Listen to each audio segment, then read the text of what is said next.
call to order the meeting of the REO. And we do have quorum because I see we have 3 people, and I believe that establishes quorum. I believe, Che, we may need to entertain a motion to accept any previous minutes. Are there any is such a motion being made, Fiore or Lindsay? Motion made to accept previous meetings minutes. Fiore? Second. Motion's been made and second. Are hearing no questions. All in favor, please say aye. Aye. Aye. Aye. I think we probably should just get right into the real meat of show stuff things. So I apologize. First, thank you everybody for being here. Che has a couple of reports. I believe that you want to start off on the reports that you sent out for us to review. And I believe Liz is here. So I don't know if anything was sent regarding. Yeah, is Sean on? Yep, I'm here. Cool. You want to put Swan DeBerry up first so we don't have to take more of Liz's time than need be? Please. I was going to say hi. I'm here. I'm going to be in the car for the next hour, so don't rush on my behalf. Oh, so we're your entertainment right now, huh? Yeah. Am I sharing what you shared with me, Che? Sharing what Liz shared with you. Yeah, okay, well, Liz shared, okay. Yeah, and you can share what I shared after. So I have reports for context with Fort Talmadge in Balliet. There's a amenities building being built at Duggan right now for $1.6 million. It just started in October, which is an REO project. So I'll be reporting on that in the next meeting. And then we have a roof project that's, I believe it's $5.6 million for DPW.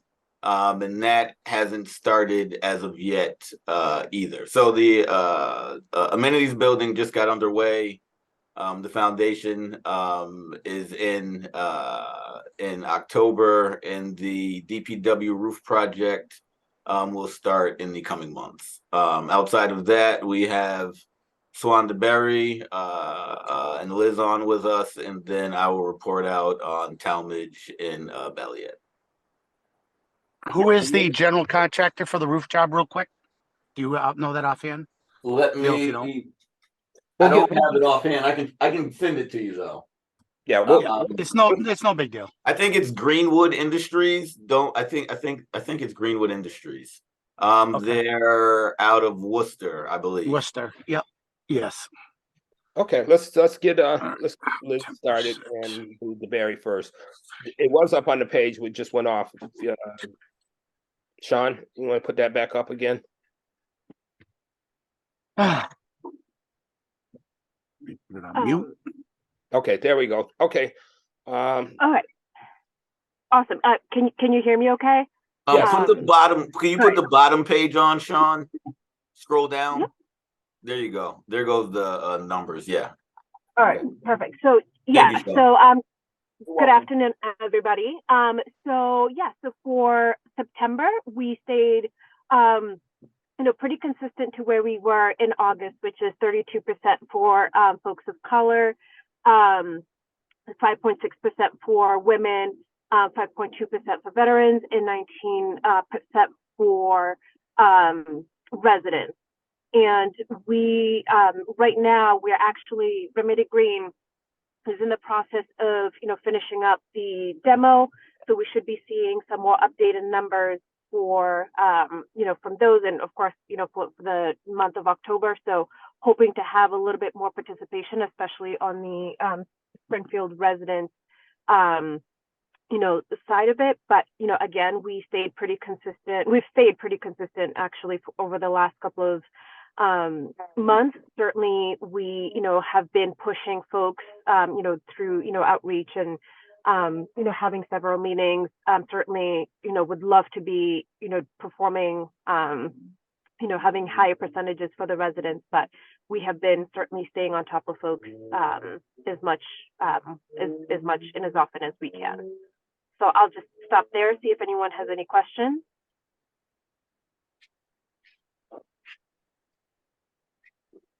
Any questions, anyone? I'm seeing none. Okay, Liz, I don't think anybody has any questions.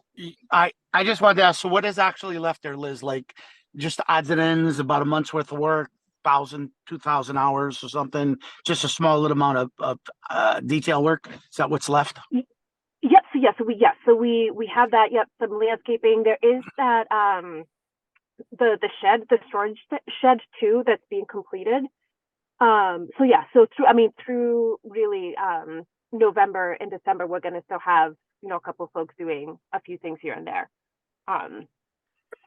Cool. Yeah. One thing, if you guys want to at least take note that a project of this size roughly produced about 25,000 hours to date. So we're looking at 26, 27, potentially up to 30,000, an average of $35 an hour, 35 to, well, just average it out because some people get benefits, some people don't. But Yep. just trying to show the money that can go back into the economy based on the hours of a project of this size. I see what you're saying. So like start calculating out what that figure looks like. Is that what you're suggesting? Just trying to point out that the importance of this law to, got it. again, feed the local economy, 26,000 man hours, at a prevailing wage project, how much of that, goes into the workers' pockets, when you do the multiplier of those man hours, and then of course, how much of that ultimately feeds back into our local economy. It was just a generalization and observation so that people start realizing how important this law is to keep on top of, especially with the residents part. Definitely. Yeah, to expound on that, Fiore, we extrapolated out the financial impact from Brightwood Lincoln, and we plan on doing the same for Swandaberry for the residential portion. Yeah, no problem. Doors were open, so I had to stay down here. Let me know Yeah, before. No. Thank you for that, Fury. We'll talk further about that, Liz. Perfect. I apologize. I'm heading upstairs.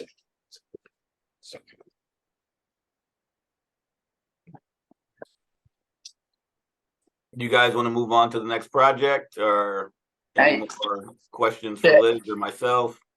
Jay? Yes, sir. Yeah, just to follow up on that statement you just made after Fiore's question. I had thought about, these two projects. I mean, to me, the two projects were similar. Two elementary schools instead of replacing two existing schools, etc. So, when you say you extrapolated some stuff out, what was that? What did you exactly mean by that? So when Hope was here, we went in to see the percentage of Springfield residents on the project, what they made, and how much that would have put back into the Springfield residents' pockets, and it was roughly over $4 million. So if you say that $4 million went back into Springfield residents' pockets, then safe to say that at least some of that money went back into our own economy, correct? Yep.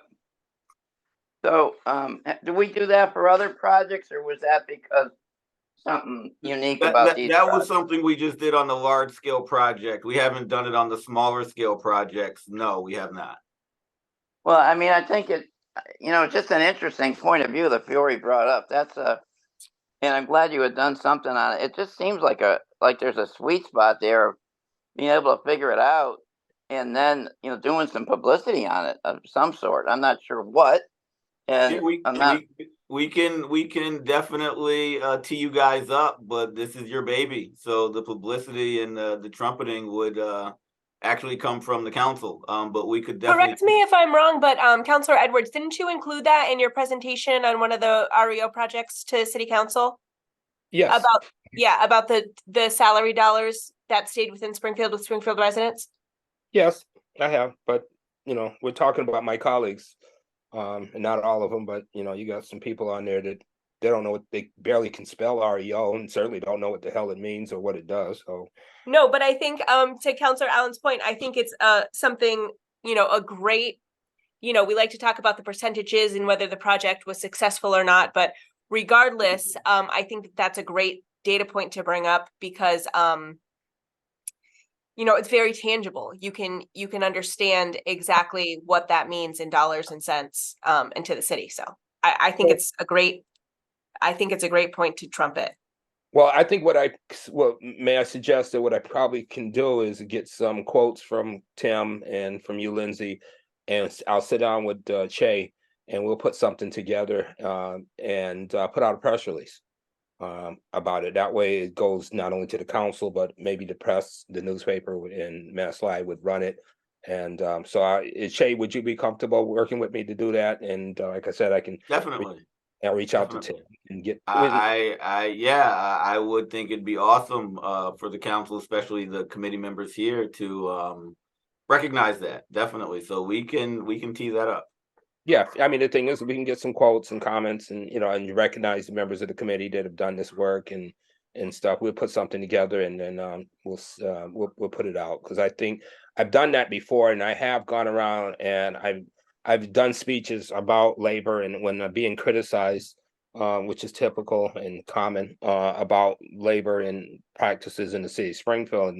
And when I try to explain to people that there was a historic number of women working in construction on MGM, but of course, when the project was completed, and those people who were working, they scattered around the community, but the value of having females and women and residents working is a benefit to our entire community. Sure. But I think everybody works in their own silo and they focus on what their own interests are. So but just May I make a suggestion though? If we can keep it as a broad statement, only because even if we want to include the smaller projects, just take the total and go with a generalization, because the problem is we're still leaving or we still have room on the table on these numbers for some of these projects around the residents. So if we just 80,000 man hours created for local residents because of the REO, which would translate to X amount of dollars. We don't want to probably be specific on any projects. No. But to at the keep same away from time, that, because we're leaving room on the table. and we can also, the thing is no, we don't, everything we do will be generalized, but the point is that we can also use it as an opportunity to encourage things to be better. Encouragement Sure. of women and girls and for kids coming out of school to realize that there's viable, livable wages available without having to have student loans through construction trades, and the benefit of that. I mean, the thing is, Yep. we need full employment. So that's why I've said, Che is very good at, he's done other, we on the committee, we know him from his work here on this, but Che used to run the South End Community Center. So he has a background, he's educated and more knowledgeable and has some skill sets that aren't reflected in the work he's doing right now with the REO. That's why I suggested we take advantage of his talents as well. And so I didn't mean to throw you under the bus, Che, but No, I'm with it. I appreciate it. Thank you for your kind words. And no, I think it's Lindsay, Melvin, Tim, Fiore. I think it's a great idea as far as bringing more, again, visibility to what we're doing and what you guys have put together. Well, I mean, the thing is Fiore's correct. We could do better, but I mean, hell, there's no subject we could throw out there, the improve, whether it's the schools, construction, or anything else. We can always do better, and that is the goal: is to advertise that we're doing best efforts. Those efforts can be improved on. There's an expectation. This is something that 10 years ago, construction companies didn't even recognize before it even came into Springfield. At least now they know it's here. They're coming in and they're doing business. And of course, we can improve, we can do better. But we also have to improve the workforce and availability of people to be employed. And that's where I think I have a labor, Fiore knows we're working on how to create some ideals for job and labor. And the thing is there's too many people who aren't employed because for whatever reason, and we have to break down some of those barriers for them and create some more marriages between their desire to work and their availability. And let me stop there. Yeah, if I could just add to that, I pretty much agree with everything that's been said, but so much of what we do is kind of has a negative thing to it. Like we're short on women, we're short on this, we're short on that, and just looking at it this way is like it's just totally positive. We might be short 33% instead of 35 or something, but look at the number of jobs that people got and look at the impact on. So it just has a whole different flavor to it. And Right. instead of so anyway, just thanks Fiore for bringing it up. Great idea. But we should, with that said, though, we shouldn't also sweep any other numbers under the rug. And it has to be said that, we do need contractors out there to do a better job. We have a Springfield-based contractor on one of the window jobs. And we can have the discussion about that. But again, 0 hours, the guy is a Springfield-based business. So there is definitely room for improvements, and we need to start really seeing that, because again, if we are looking at 24,000 man hours, no, I'm just, let's say there's 20,000 man hours, but we're leaving 20,000 more on the table, it's that much more that still could be out there. So again, that was some weird numbers. I'm just trying to point out that there's still a long way to go. But we need to really get this to happen. That's all. We want to be clear that we're not trying to sweep anything else under. We know we have and need room for improvements. I want to be clear on that. So I'm saying I don't want to make sure that we're being open and honest about transparent on all of it is what we should be doing also. Always. Nothing getting swept anywhere. Completely agree. Okay. So any other questions on DeBerry's Homer? Oh, actually, I'm sorry. The project name should be changed to DeBerry Swan. Yes, yeah, we'll we will update that. What's that all about, Liz? That's not a big boo-boo. Don't trust me. That's no. And then just I don't know who may or may not know, but the Mass Girls and Trades Conference is happening at Dean Tech again this year. It's going to be on Thursday, November 16th. So for anyone who's available and would like to join and experience it, please let me know. Thank you very much. Next item is everybody set on this one? Okay. We have some smaller ones. Che, you want to jump in? Then I think. Yeah. Sean, can you pull up Balliet, please? You got it. 1 second. Thank you. You're welcome. You said Balliet? Yes, please.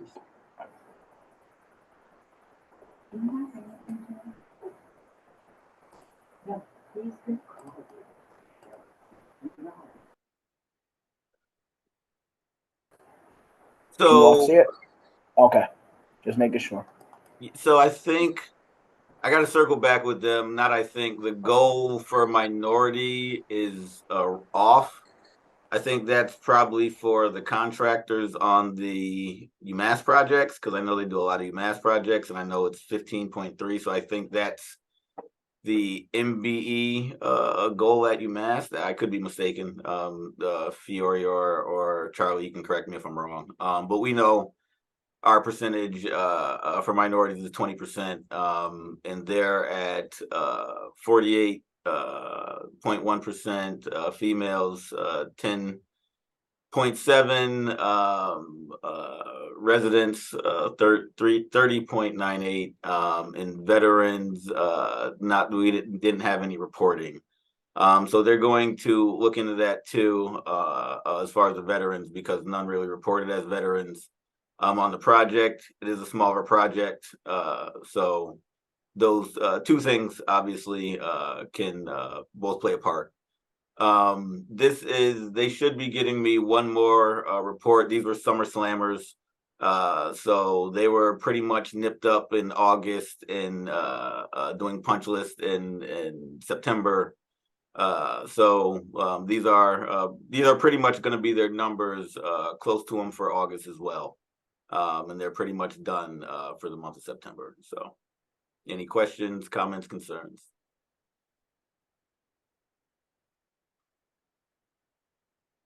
Speak once or speak twice. I think Fiore, you want to say something, Fiore? You're muted. Is there a reason why we can't hear Fiore? You're on mute, Fiore. He said he knows. Okay. He's still talking though. I don't know. Okay, I got it. This Okay. the mobile phones suck for trying to navigate screens. All right. So I only noticed that comparing the two schools, if you combine what was there a reason at Chandler, did Chandler break up the hours by craft or did someone else break them up? Because again, the other company only shows the company with all the numbers. So even though, you know, the carpenter portion of it, I believe the numbers, and again, I don't have the screen up, looked good. It is pretty basically one company. So I haven't seen us really break down by craft anymore, just by company. So those numbers, you know, if it's combined, would definitely look a little better for the overall look. I'm just trying to point that out. Gotcha. You're back on mute. You're back on mute. Yeah. So my only point is, you know, we're really close with residents, which is fantastic. The veteran hours might be people not reporting, so we definitely need to do a better job on that project. But you know, again, we're definitely met two criteria. We're, you know, close on the third, and the fourth definitely should be reevaluated to see what was missing if guys weren't just IDing at the time. All right, so I just wanted to point out. Yeah, I agree with you. There's zeros across the border for every company with veterans probably isn't right. And guys might have just not reported. That's all. But we should try to get a better number for that if one's available. We do just to piggyback off of that. We not gonna go into like keep badgering people, but it just seems like that the self-reporting on veteran is obviously the other ones are pretty self right explanatory. Yep. Veterans not so much, and then it seems like that there's a harder time for veterans to identify for whatever reason, right? Some don't want to identify as veterans, and that's completely up to them, but that's just something that we found. No, I listen, I understand 100% about the veteran category. Like I said, but I want to be clear, you know, when you look at the statistics of our job sites, you know, 1 out of 3, 2 out of 3, 1 out of 4, 2 out of 4, 3 out of 4. The ultimate goal eventually, I'm not saying we're there, that is 4 out of 4. And I get, you know, it's not as easy I'm making it sound. So there's a lot of hurdles that lead up to that, but that would be ultimately my goal. 4 out of 4 in every single job that we put out there. Thanks. That is the goal. That is the goal. Okay. Any other questions, comments? Hearing none. Jay, next item. Yes, Sean, would you pull up Talmadge Elementary, please? Yes, sir. Got it. Thank you. Of course. Did you do it here or were you out in Boston? Tell Sue I said hello. She here. All right. You are us. I'm gonna scroll down a little bit. See. Thank you. You got it. Yeah. Is that good? Yeah, a little bit more. We can see there's something that's fine. There you go. So you're looking at Talmadge, same thing. Doors and windows, summer Summer Slammer, they're all but wrapped up there as well. As I stated earlier, WJ Montford just started at Pace this month, and we have the Duggan Amenities Building and the DPW roof project. Those three will be coming online for the next meeting. So Talmadge, we have minority 35%, female 5.76%, Springfield residents 21.3%, and veterans 1.51%. That is the totality of the project. Again, smaller project, 2-3 months in the summertime. So that's it. If you guys have any questions, comments, or concerns, feel free.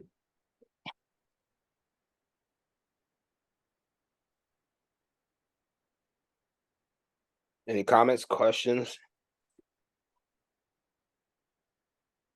I think that pretty much covers. Fiore, are you trying to speak again? Muted. We can't hear you. Are we muting you or are you muting yourself? Sean, I'm stop trying to be muting Fiore. considerate for background noise and stuff, but problem is once I pull the screen up, it just takes a minute to get my fat fingers working. So just, again, guys, you've heard me say this 100 times. I get the small project stuff. I try to look at 500 man hours. That's one guy for 12 weeks, two guys for 6 weeks, do the math. But 500 hours is a good amount of hours. And I get they're not going to meet all 4 criteria. But I just want to point out, those are the 4 that ultimately should at least have or attempt to be having residents, females. We did great on the minority here. We're really close on the women, not that good on the resident. So again, we just have to make sure these contractors realize if you're going to bid for the city, I get it. We send the documents out. Do they read them? We can't do anything about it. They are accepting jobs knowing that they do not have or may not have these workforces. And again, it's been on the books long enough where contractors have to start realizing it is not just our expectation, it is what is supposed to be done. I want to try to phrase my words correctly, because again, this is no longer any goals. This is a law, and it's been a law forever. So we definitely need to stay on top of our contractors that are bidding these projects to realize we are going to be looking at your numbers and you're going to have to produce ultimately, or don't bid the job. I mean, it has to start being said. I'm generalizing, not looking at anybody, one particular craft on this project. Okay, thanks. Any other comments, questions on this item? No, not at all. The only thing I will say is that some of these contractors who aren't from Massachusetts, who aren't obligated to Correct. have residents, if they're not having companies from Massachusetts, we push them to deal with companies in and around the city. And having that being said, they're putting themselves as well in positions that they didn't have to in the beginning in good faith to hire city residents as well. So not saying anything to the contrary, but just adding that as well. So so you are correct. The problem is we have never denoted we want to put a note down, change the color, pick something, an asterisk that will designate a company. Because again, I'm sitting in a car and I didn't get a chance to get to my office today, did not print them out. My point is, yeah, if the general contractor is Connecticut based, New Hampshire based, he does not have the REDAT. So if he's got 1,000 hours, I'm assuming we're talking about the general contractor here, he does not have to meet the requirements if he never hires a resident. If he hires one, then he has to meet it. So I'm not saying, we should instantly carve those numbers out, but at least it shows that there's a reason why his number could be 0. For the rest of the board who may not know, I don't know when people are out of state. I do and I don't. I have a generalization of when they are. But again, just because you're out of state doesn't negate that you are supposed to, as a general contractor, be looking at your subs or the people you send your bids out to. Some are file sub bids ultimately on some projects. I get it. Those are city-owned contracts. But as a general contractor, he's the one held responsible for the numbers at the end of the day. So his subs will reflect on his ability to meet the REO requirements based on his decisions on behalf of the city. He is ultimately representing the city with his choices.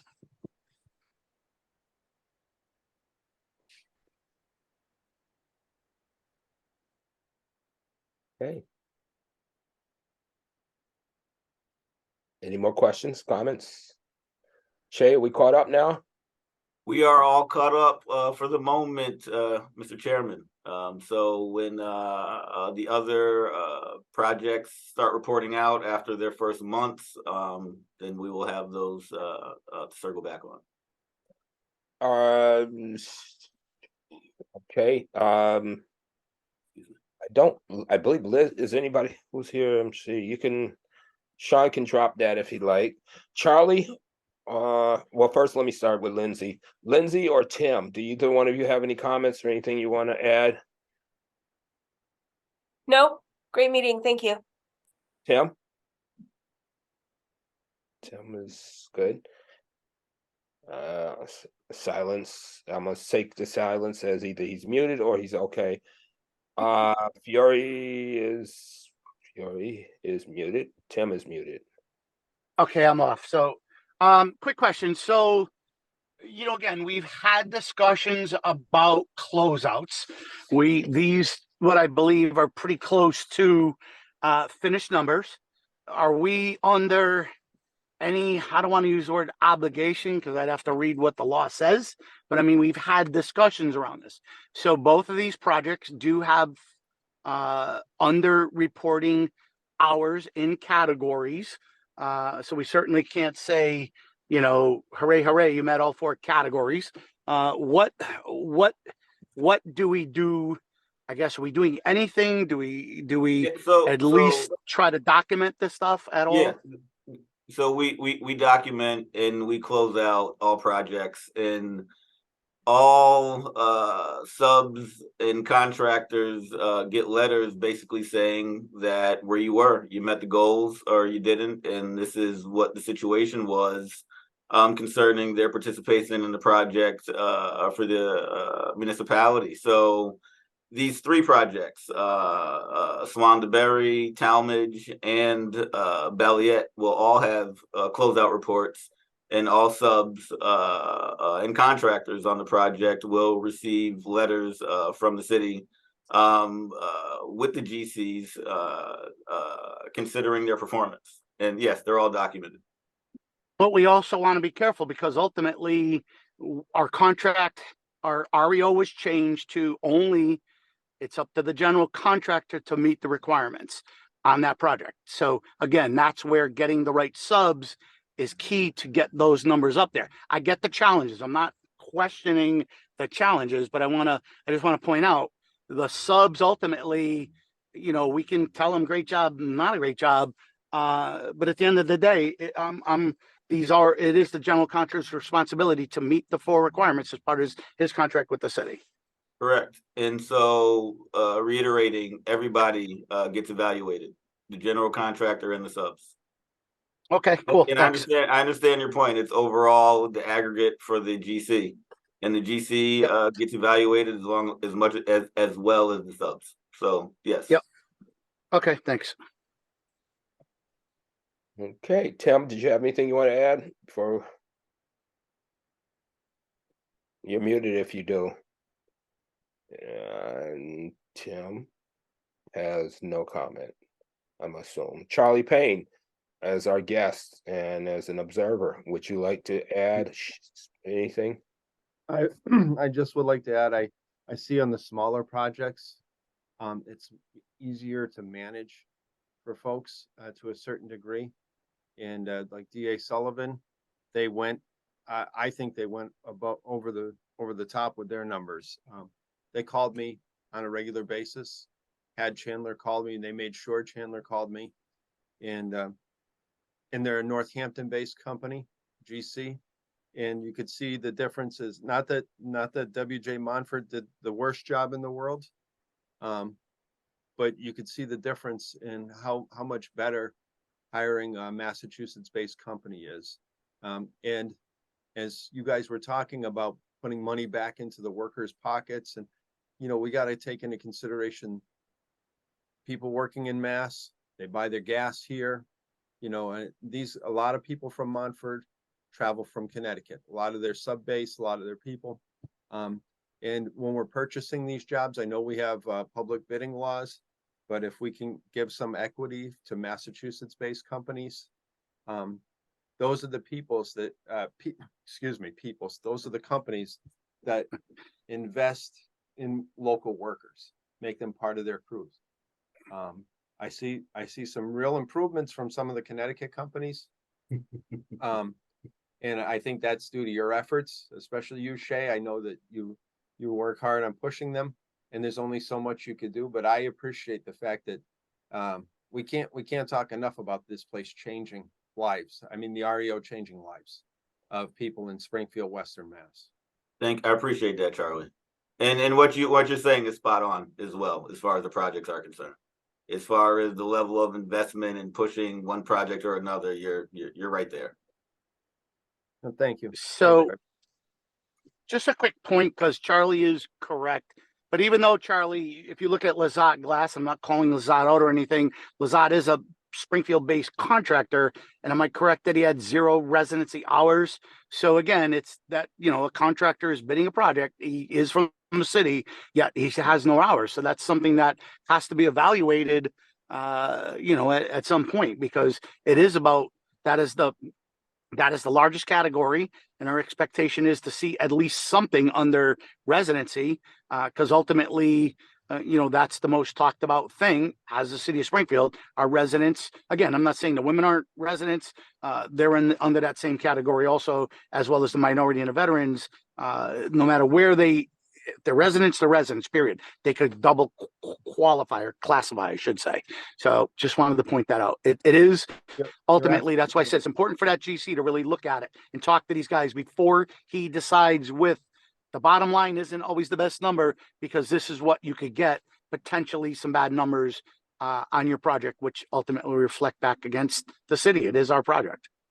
I got a question regarding that, and this doesn't need Che or maybe even Lindsay, one of you, without calling out anybody by name or any specific company, are there more than one bidder for some of these categories?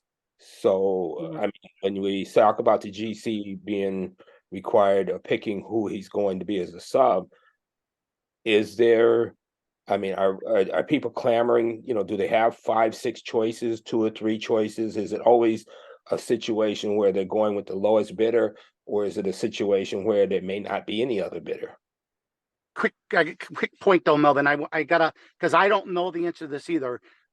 So the question really though is, ultimately the city, if it's a file sub bid, has to accept the lowest responsible bidder, but the word responsible is always in there.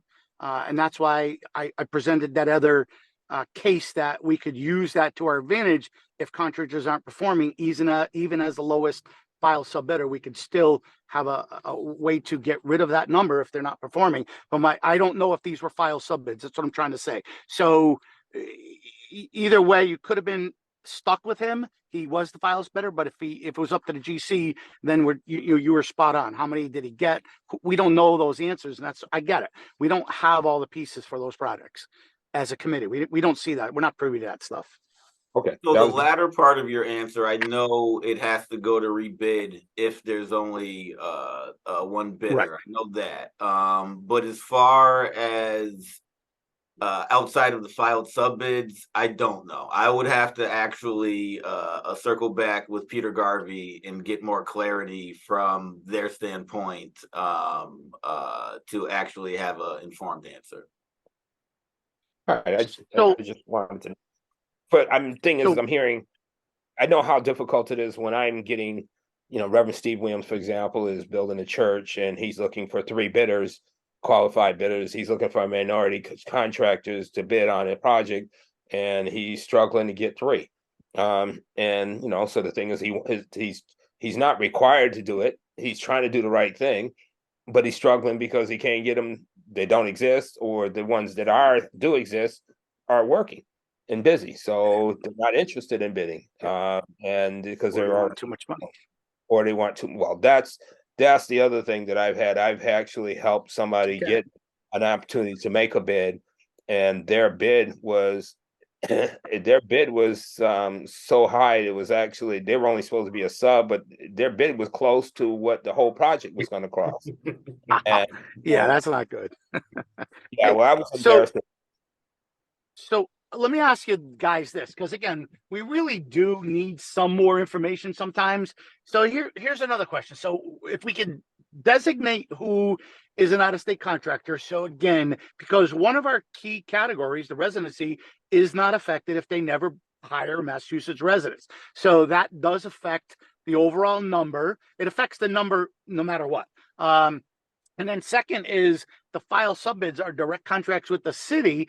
It only takes a minute to designate file subbid in that category. That denotation goes through the whole project in every report. So we could establish this was a file subbid. So again, it wasn't the because I'm trying to be clear. These general contractors are ultimately making decisions on behalf of the city that reflect on the city, because it's their project. They picked the general contractor, however they picked them. It doesn't make a difference. My point is, the point is still valid. This is our project. And again, if it's our contract, then maybe we should designate that. But because again, file submit has to be taken. But as the GC, ultimately, you could have a different conversation with these guys as the city to say, hey, look at last time you were picking contractors that didn't do well. We need to see better. Please don't bring those contractors in, and you probably have the right to say that. I'm not a lawyer. I'm just trying to point out some generalizations. What is legal? What isn't? I don't know. That's beyond my pay scale. We can vet that out at the higher level above me. The point is, we probably should try to establish when we're looking at these contractors who is city controlled and who is general contractor controlled. Some are obvious, but I don't even know if this could have been a file subbid window job. I don't know if that particular category was a file subbid or not. I don't know. I have no clue without looking at the Dodge. Okay, well, I think we covered enough stuff for today. At least I'm appreciative of your time, and I want to be respectful of everybody's time. Does anybody else have anything they want to add? If Nope. I think we're pretty much caught up. I want to first start by saying thank you to all of you, and great appreciation for you guys being here. Thank you, Liz, for the work, and please extend that to Fontaine's entire management staff and team. To my friends in carpenters and my friends in the ironworkers, thank you very much. To Che, good job. And to Sean, thank you, Sean. Thank you, Focus Springfield. Appreciate the council staff and all the work Thank that they you. Real quick, Charlie, I'm going to get in touch with you as far as the DPW roof job. Okay, all right. All right. I look forward to And it. Che, I'll reach out to you tomorrow or today or tomorrow sometime soon, and Cool. we'll work together to try to put something together. And Sounds Tim, good. and to Tim Allen, my colleague in government, thank you for your patience with Melvin. Have a good day, everybody. Thank you. Be Thank well. you. See you guys.